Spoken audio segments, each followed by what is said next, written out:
ಪೊಲೀಸರ cinema style ದಾಳಿ, ಅಕ್ರಮ ಗೋಸಾಗಾಟ ಭೇದಿಸಿ 34 ಜಾನುವಾರುಗಳ ರಕ್ಷಣೆ. ಶಿವಮೊಗ್ಗದಿಂದ ಕೇರಳದ ಕಸಾಯಿಖಾನೆಗೆ ಅಕ್ರಮ ಗೋಸಾಗಾಟ ಮಾಡುತ್ತಿದ್ದ ಆರೋಪಿಗಳ ಬಂಧನ. ಅಕ್ರಮ ಗೋಸಾಗಾಟಕ್ಕೆ ಸರ್ಕಾರದ ಸಹಾಯ ಎಂದು ಶಾಸಕ ವೇದವ್ಯಾಸ್ ಕಾಮತ್, ಭರತ್ ಶೆಟ್ಟಿ ಕಿಡಿ.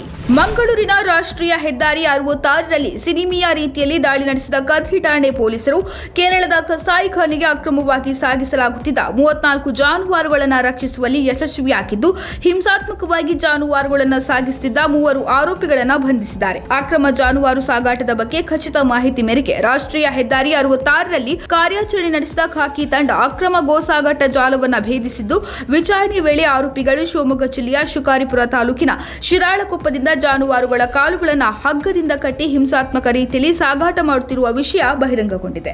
ಸದ್ಯ ಈ ಕುರಿತು ದಸ್ತಗೀರ್ ಸಾಬ್, ಕತಿಬ್ ಪಾಷಾ ಮತ್ತು ಆಯುಬ್ ಖಾನ್ ಎಂಬವರನ್ನ ಬಂಧಿಸಲಾಗಿದೆ. ವಿಚಾರಣೆ ವೇಳೆ ಶಿರಾಳಕೊಪ್ಪದ ಒಂದೇ ಕಡೆಯಿಂದ ಜಾನುವಾರು ತಂದಿರುವುದಾಗಿ ಆರೋಪಿಗಳು ಹೇಳುತ್ತಿದ್ದರು.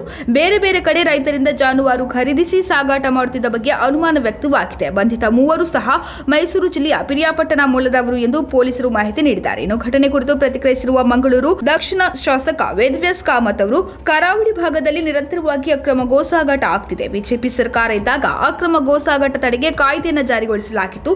ಆದರೆ ಕಾಂಗ್ರೆಸ್ ಸರ್ಕಾರ ಬಂದ ಬಳಿಕ ಅಕ್ರಮ ಗೋಸಾಗಾಟಗಾರರಿಗೆ ಸಹಕಾರ ಮಾಡುತ್ತಿದೆ ಎಂದು ಆರೋಪಿಸಿದ್ದಾರೆ. ನಮ್ಮ ಸಂಘಟನೆಯ ಕಾರ್ಯಕರ್ತರು ಪೊಲೀಸರಿಗೆ ಮಾಹಿತಿ ನೀಡಿ ಗೋವನ್ನು ರಕ್ಷಿಸಿದ್ದಾರೆ.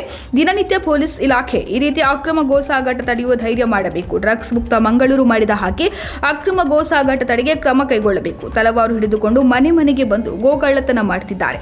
ಇಂಥವರನ್ನ ಬೇರು ಸಹಿತ ಕಿತ್ತೆಸೆಯಬೇಕು ಎಂದು ಆಗ್ರಹಿಸಿದ್ದಾರೆ. ಇನ್ನು ಘಟನೆ ಬಗ್ಗೆ ಕಿಡಿಕಾರಿರುವ ಮಂಗಳೂರು ಉತ್ತರ ಶಾಸಕ ಡಾಕ್ಟರ್ ವೈ ಭರತ್ ಶೆಟ್ಟಿ, ಕಾಯ್ದೆ ಜಾರಿಯಲ್ಲಿದ್ದರೂ ಸಹ ಯಾವುದೇ ಹೆದರಿಕೆ ಇಲ್ಲದೆ ಜಾನುವಾರುಗಳ ಸಾಗಾಟ ಮಾಡಲಾಗಿದೆ. ಸಂಘಟನೆಯವರು ವಾಹನ ತಡೆದ್ರೆ ಅವರ ಮೇಲೆ ಕೇಸು ಹಾಕ್ತಾರೆ. ಸಾರ್ವಜನಿಕರು, ಸಂಘಟನೆ ಕಾರ್ಯಕರ್ತರು ಕೈಕಟ್ಟಿ ಕೂರಬೇಕಾ?